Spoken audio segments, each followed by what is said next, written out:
The smell of roasted turkey filled Mom's dining room, but the warmth stopped there. I sat at the far end of the table, the spot they always saved for me, furthest from the conversation, closest to the kitchen door. My sister Rachel held court at the other end, her engagement ring catching the light every time she gestured, which was often. "So the wedding venue is finally confirmed," Rachel announced, beaming at her fiancé Marcus. "The Peninsula. They had a cancellation and we jumped on it." "The Peninsula?" Aunt Linda gasped. "Rachel, that's incredible. How did you manage that?" "Well, when you're a senior marketing director at a Fortune 500 company, you make connections." Rachel smiled, then her eyes drifted toward me. That smile sharpened. "Some of us work hard to build real careers." I took another bite of mashed potatoes. They were good. Mom always made them with real butter and cream cheese. "Marcus just made partner at his law firm," Rachel continued, squeezing his hand. 29 and already a partner. Can you believe it? "That's our Rachel," Dad said, raising his wine glass. "Always been the ambitious one. The one who made something of herself." The implication hung in the air like the steam from the turkey. I was 28. I was not the ambitious one. I had not made something of myself. "Jake, pass the rolls," Mom said quietly, her tone apologetic. She always tried to smooth things over, never quite succeeding. I passed the basket to my cousin Derek, who sat beside me in what I'd come to think of as the budget seating section of the table. Derek was in community college. I was a warehouse worker. We were the family's participation trophies, proof that not everyone could be exceptional. "So Jake," Uncle Tom leaned forward, his voice that particular combination of curiosity and pity that I'd learned to recognize over the years. "Still at that distribution center? What is it, 3 years now?" I said. "For years." "Well, steady work is nothing to be ashamed of," he offered, though his tone suggested otherwise. "Not everyone can be the CEO type." Rachel laughed, a bright, crystalline sound. "Jake's more of a show up, punch the clock, go home kind of guy. Nothing wrong with that. The world needs workers." Marcus nodded thoughtfully. "Absolutely. Blue-collar jobs are the backbone of America. I mean, someone has to do them." I took a sip of water. They weren't wrong about the warehouse part. I did work at a distribution center. I went there 3 times a week, sometimes 4. Of course, I went there because I owned it, along with 14 others across the West Coast. But they didn't need to know that. "Jake's always been the practical one," Mom said, and I could hear the defeat in her voice. She'd given up defending me years ago, settling instead for this lukewarm acknowledgement of my existence. Not everyone needs to be in the spotlight. "Remember when he wanted to do that computer thing in college?" Dad chuckled, shaking his head. "We told him to get a real degree, something practical. Good thing he didn't waste money chasing that pipe dream." I remembered. I'd wanted to study computer science at Stanford. They'd refused to pay, said it was a waste, that I should go to state school and study business like Rachel. So I'd gone to community college for a year, worked nights, taught myself to code. Built my first app in a studio apartment that smelled like cigarette smoke from the neighbors. That app was now the foundation of a logistics optimization platform used by 43 of the Fortune 500 companies. The warehouse job. I'd started working there to understand supply chain pain points from the inside. Then I'd bought the company. Then I'd bought 13 more. "Rachel got the brains in the family," Aunt Linda said, smiling at my sister. "What's your salary now, honey? You must be doing so well." $180,000 base plus bonuses, Rachel said, trying to sound modest and failing. "It's comfortable." It was a good salary. I paid my VP of operations $240,000 and she was worth every penny. My own salary. Well, I paid myself $120,000 a year to keep things simple for taxes. The other $847 million from last year's revenue went back into expansion and the investment portfolio my financial team managed. "Jake, you must be making what, 40,000? Uncle Tom asked. "That's decent for warehouse work." "Something like that," I said. Rachel's phone buzzed on the table. She glanced at it, then did a double take. Her face went pale, then flushed red. "What's wrong, honey?" Marcus asked. She stared at her screen, her mouth opening and closing. "There's a Forbes alert." "Oh, did they announce something about your company?" Mom asked, brightening. Rachel's company getting Forbes coverage was exactly the kind of thing she lived for. "No," Rachel said slowly. Her eyes lifted from the phone to me, confusion and something else. Something sharper, flickering across her face. It's not about my company. The table went quiet. Rachel turned her phone around. On the screen was a Forbes notification. Forbes 30 under 30. Tech entrepreneur Jake Morrison revolutionizes global supply chain with $4.2 billion valuation. The silence stretched. I took another bite of turkey. That's not. Mom started then stopped. There must be another Jake Morrison. The picture, Rachel whispered. It's him. She tapped the notification. The article loaded. And there I was, professional headshot taken 2 months ago at the Forbes photo shoot, standing in front of one of my distribution centers. The headline read, "From warehouse floor to billionaire, how Jake Morrison built ChainSync without anyone knowing." Derek leaned over to look at the phone. Holy shit.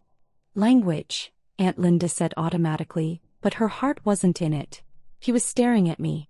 Everyone was staring at me. Jake. Dad's voice cracked slightly. What is this? I set down my fork carefully. It's a Forbes article. About you. Mom's voice climbed an octave. About you having a company? Worth $4 billion. $4.2 billion, I corrected gently. As of the Series C funding round last month. Though the valuation's probably higher now. The article's about 2 weeks old. They just published today. Rachel's hands were shaking. She scrolled through the article, her face cycling through expressions I'd never seen on her before. You founded ChainSync? 6 years ago. Well, 5.5 technically. ChainSync handles our company's entire supply chain, Marcus said, his lawyer brain apparently still functioning. We pay them. We pay you hundreds of thousands a year in fees. $1.3 million annually, I said. You got a good rate because you signed on early. Prices have gone up since then. Uncle Tom made a choking sound. You're a billionaire? On paper. Most of it's tied up in the company and investments. But yes, my net worth is somewhere around $2.8 billion, depending on stock prices and market fluctuations. The silence that followed was profound. I could hear the refrigerator humming in the kitchen, the distant sound of neighbors' music, the tick of the grandmother clock in the hallway. Rachel found her voice first. But you work at a warehouse. I own 15 warehouses, I said. I work at them sometimes because I like to stay connected to ground-level operations. That's actually what the Forbes article is about. How I built the company from the inside out, understanding every aspect of the supply chain before I tried to optimize it. $4.2 billion, Dad repeated, looking dazed. That's not possible. You're 28. 28 is the average age for tech founders to hit unicorn status, I said. I'm actually a bit behind schedule compared to some of my peers. Mom's hand went to her chest. Jake, why didn't you tell us? I looked at her for a long moment. When would I have told you, Mom? Between Dad telling me I was wasting my life on computers, or Rachel explaining how I'm not SEO material. That's not fair, Rachel said, but her voice lacked conviction. Isn't it? I kept my tone level, conversational. Last Christmas you introduced me to your work friends as my brother, the warehouse guy, in that tone people use when they're explaining something embarrassing. At Easter, Dad told his golf buddies I'd never had much ambition. At your engagement party, you literally seated me at the kids' table because you said I wouldn't fit in with the professionals. Marcus was scrolling on his own phone now. There are 30 articles here. Wall Street Journal, TechCrunch, Bloomberg. Jake, you were on CNBC last month. The Squawk Box interview, I nodded. That was a good conversation. Jim Cramer wanted to talk about expansion into Asian markets. Jim Cramer, Aunt Linda repeated faintly. You talked to Jim Cramer. Several times. He's actually pretty funny off camera. Rachel's phone buzzed again. Then continuously. She looked down at it and I watched the blood drain from her face completely. What now? Marcus asked. Everyone's sharing the article, she whispered. Everyone from work. My boss just texted asking if I'm related to the Jake Morrison from Forbes. She looked up at me, something like panic in her eyes. My boss. My VP. The CEO of my company just sent a company-wide email congratulating me on having a tech visionary in the family. That's nice of them, I said. Nice. Her voice pitched up. Jake, I spent 2 hours in our last meeting explaining how we needed to optimize our supply chain costs. I suggested we evaluate ChainSync alternatives because the fees were too high. My boss loved the idea. Now he knows ChainSync is owned by my brother, the one I've been calling the warehouse worker for 4 years. The weight of that settled over the table like snow. Oh my God, Mom said suddenly. The company Christmas party. I told Margaret Chin that you couldn't make it because you were working a night shift. Margaret Chin, whose husband sits on the board of Chin Investments. Chin Investments handles about $200 million of my portfolio, I confirmed. Mr. Chin and I have lunch quarterly. He's never mentioned meeting you though. Professional courtesy, I suppose. Dad's face had gone from pale to red. The warehouse. You said you worked at the Pacific Distribution Center. I do work there. I own it. I own Pacific Distribution Centers 1 through 15. Number 16 opens in Seattle next month. I told the guys at the club you were doing warehouse inventory, he said, his voice rising. I said my son counts boxes for a living. Steve Patterson was there. Steve Patterson, whose company uses your service. Patterson Logistics is one of our major clients, I agreed. Mr. Patterson and I are actually pretty friendly. We played golf at Pebble Beach last year during the Supply Chain Summit. Uncle Tom stood up abruptly, his chair scraping back. I need some air. No one stopped him. No one moved at all. Rachel was still scrolling, her face a mask of horror. There's a video. From the Forbes shoot. She clicked it. My voice filled the dining room through her phone's speakers. People ask why I didn't tell my family about ChainSync. Video me said, leaning against a forklift in one of my warehouses. The truth is I tried it first. But every time I mentioned the company I got the same response. That's nice, honey. Or, when are you going to get a real job? Eventually I stopped trying to explain. I figured the work would speak for itself eventually. The interviewer's voice. And now you're one of Forbes 30 under 30, with a company valuation that puts you among the youngest billionaires in tech. What do you want to say to your family now?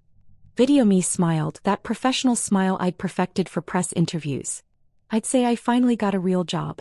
This one just came with a few more responsibilities than they expected. Rachel stopped the video. She set her phone down carefully like it might explode. You told Forbes about us, she said quietly. About how we treated you. They asked about my inspiration, I said. I told them the truth. Every time someone told me I'd never amount to anything, every time I was introduced as the family disappointment, it reminded me why I was building something. Why I was working 20-hour days in that studio apartment. Why I turned down acquisition offers that would have made me a multimillionaire at 25 because I knew the company could be worth more. 25. Mom's voice cracked. You've been a multimillionaire since you were 25? I've been a millionaire since I was 23 when the series of funding came through. But yes, by 25 I had acquisition offers in the $50 to $100 million range. I turned them down because I believed ChainSync could be worth $1 billion within 5 years. You were right, Marcus said, his lawyer brain apparently cataloging all this information. I was conservative. We hit unicorn status, $1 billion valuation, in 3.5 years.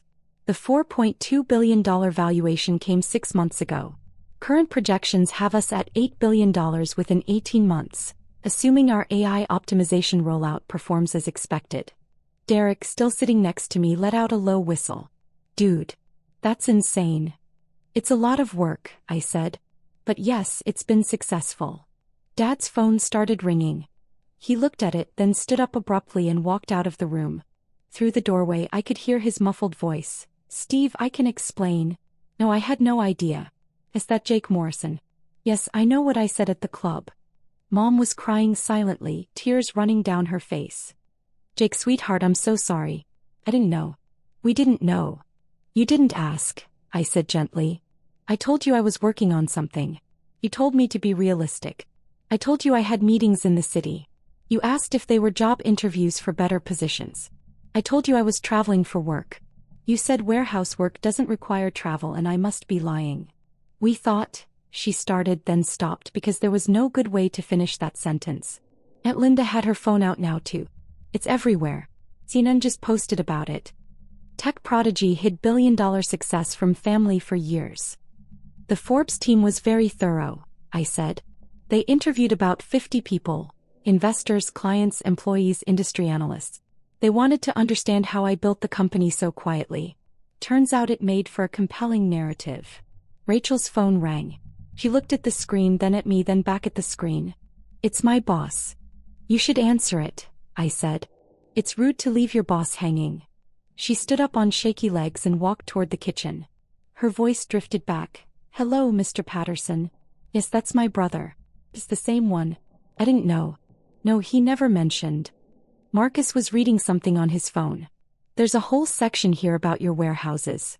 It says you started working at Pacific Distribution Center as a minimum wage employee to learn the business from the ground up. You worked there for 18 months before making an acquisition offer." 20 months, I corrected. I wanted to understand every role. Loading, unloading, inventory management, customer service. The owner was planning to retire and I made him an offer he couldn't refuse. He stayed on as a consultant for 2 years, taught me everything about the business side.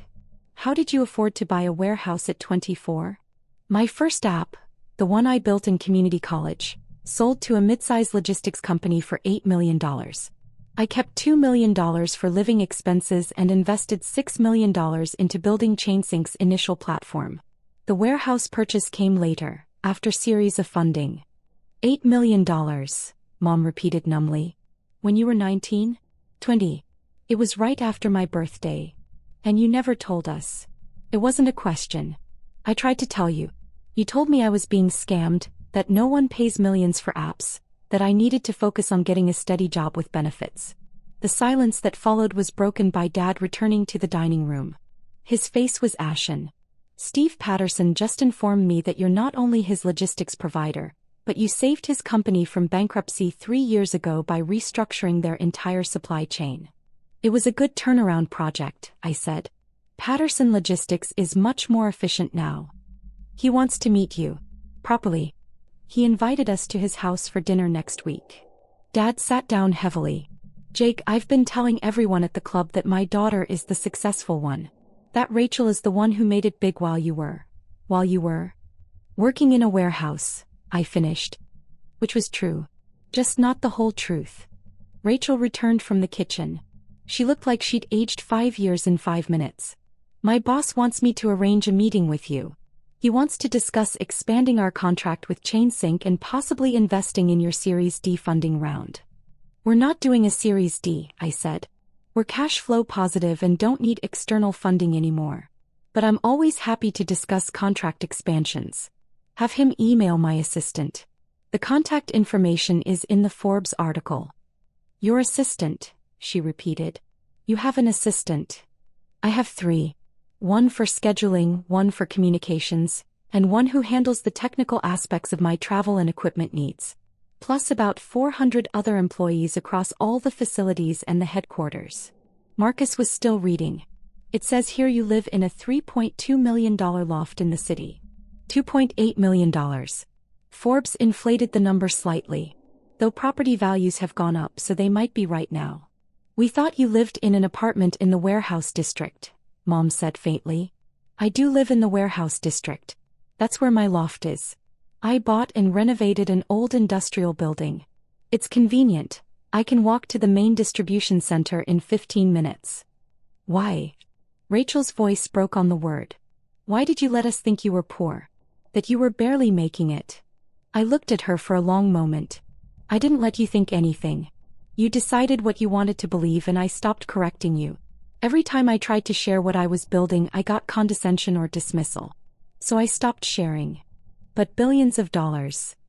It's not about the money," I said. "It was never about the money. It was about building something that mattered.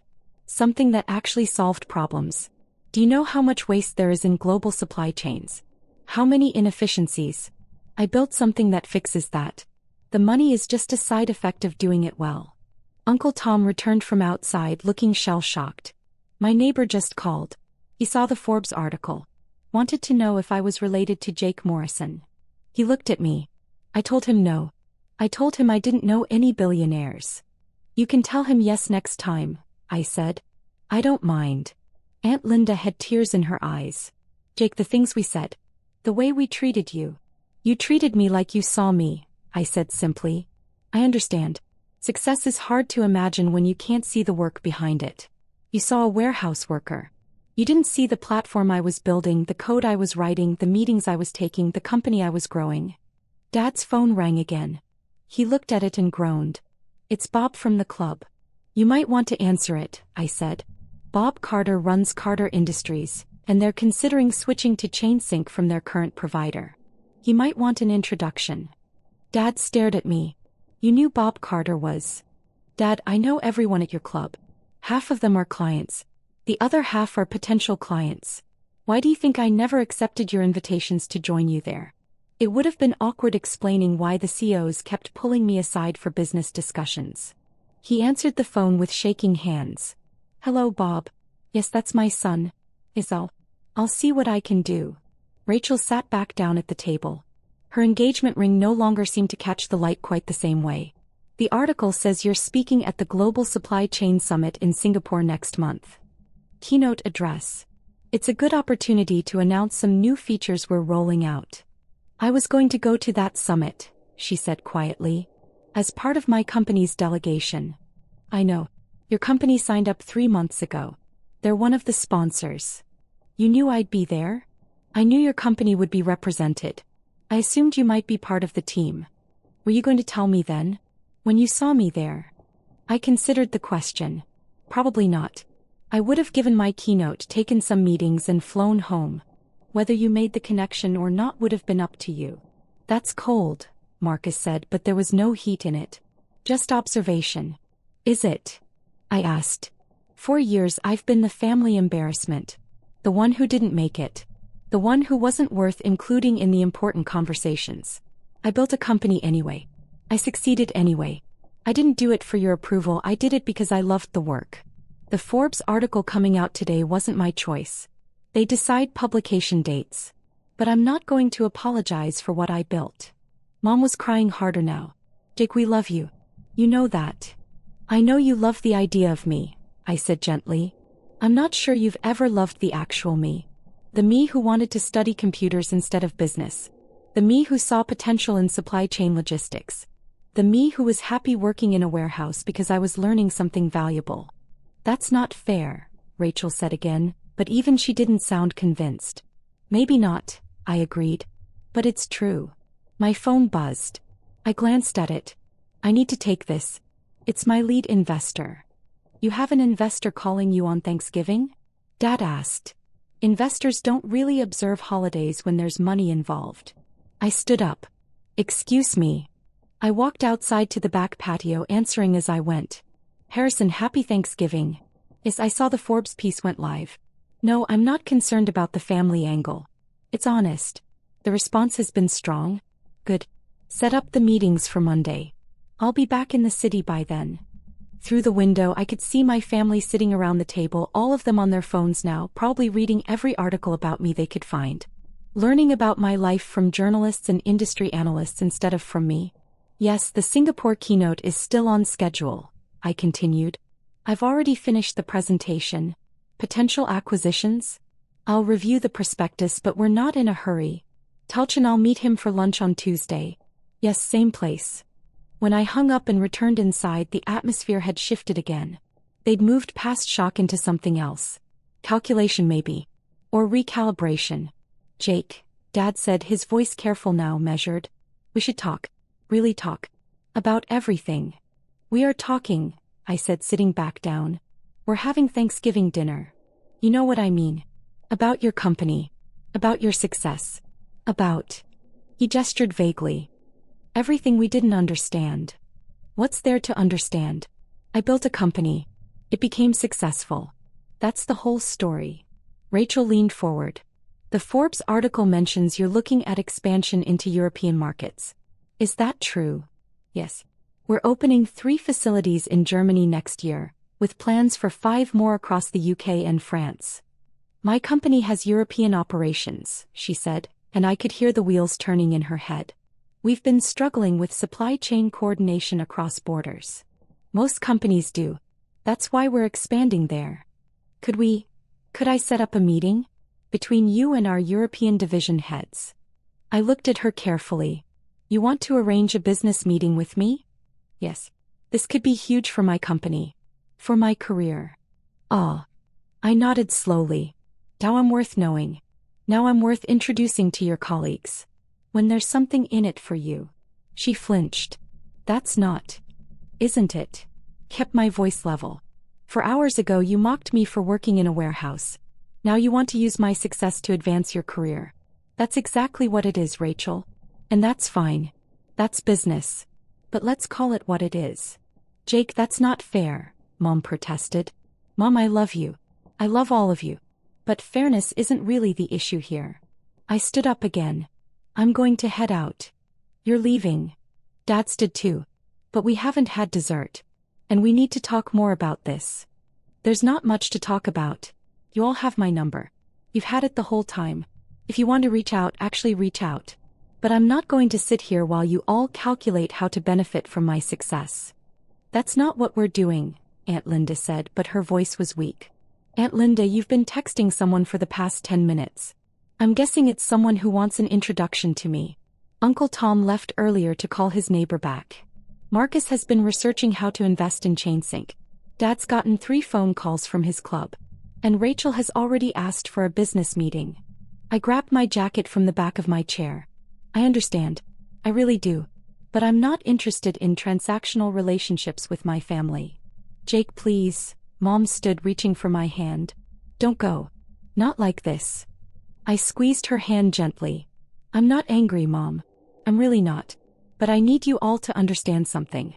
The Forbes article changes nothing about who I am. I'm the same person I was this morning. I built the same company. I did the same work. The only thing that changed is that now you know about it. We want to be part of your life, she said, tears streaming down her face. Then be part of my life. Not part of my success. Not part of my business. Part of my actual life. The one where I still work in warehouses sometimes because I like understanding how the products move. The one where I drive a 6-year-old Toyota because it's reliable and I don't care about status symbols. The one where I'm still the same person you thought wasn't worth including in the important conversations. I walked toward the door. Rachel called after me. Jake, wait. I'm sorry. I'm really genuinely sorry for how I treated you. I turned back. She was standing now, and for the first time all day, she looked genuinely distressed rather than calculating. I believe you, I said. And I accept your apology. But Rachel, I need you to understand something. Success didn't change me. Money didn't change me. I'm the same person I was when I was living in that studio apartment eating ramen and writing code at 3 a.m. The same person I was when I worked minimum wage at the warehouse. The same person I've always been. You just couldn't see it because you were looking at what I had instead of who I was. I see it now, she whispered. Do you? Or do you see $4.2 billion? She didn't answer. I walked out the front door and got into my car. That 6-year-old Toyota still running perfectly well. My phone was buzzing constantly now. Messages from employees, investors, other family members who'd seen the Forbes piece. A text from my VP of operations. The article looks great. Ready for the Monday morning press marathon. I texted back, ready. See you at 6. Because that was the thing they'd never understood. The money was nice. The success was gratifying. But what I actually loved was the work. The problem solving. The optimization. The elegant code that made complex systems run smoothly. The satisfaction of seeing a warehouse operate at peak efficiency because I'd designed the flow correctly. Forbes had captured that, actually. The article was about more than my net worth. It was about the philosophy of building something from the inside out. About understanding the problem before you try to solve it. About the value of doing the unglamorous work that nobody sees. My family had read the headline and seen the valuation. They'd missed the actual story. Maybe someday they'd go back and read it for real. Read the part about the 20-hour days. The failed prototypes. The clients who took a chance on an unknown startup. The employees who believed in the vision. The slow, grinding work of building something that mattered. Or maybe they wouldn't. Maybe they'd stay focused on the number, $4.2 billion, and miss everything else. Either way, I had work to do. Singapore wasn't going to prepare itself for, and the German expansion needed my attention. The Series C investors wanted quarterly reports. 3 major clients were waiting for contract renewals. The AI optimization rollout required my final approval. I pulled out of my parents' driveway and headed back to the city. My phone rang. Unknown number. I almost didn't answer, but something made me pick up. Mr. Morrison? This is Patricia Chen from Forbes. I'm following up on the article response. Do you have time for a few quick questions? Sure, I said, merging onto the highway. The article has received extraordinary engagement. Over 2 million views in the first 4 hours. Your story about hiding your success from your family really resonated with readers. Can you tell me, do you have any regrets about keeping it secret for so long? I thought about it. About the Thanksgivings where I sat at the far end of the table. About the family gatherings where I was introduced as the warehouse worker. About the subtle and not so subtle dismissals that had accumulated over the years. No regrets, I said. It taught me something important. That external validation doesn't matter. What matters is doing work you believe in, building something that has value, and staying true to your vision even when no one else can see it. My family couldn't see what I was building. But I could. And that was enough. That's a great quote. Can I use it? Sure. One more question. Now that your family knows, what happens next? I watched the city lights appear on the horizon, the skyline I'd come to know so well over the past 6 years.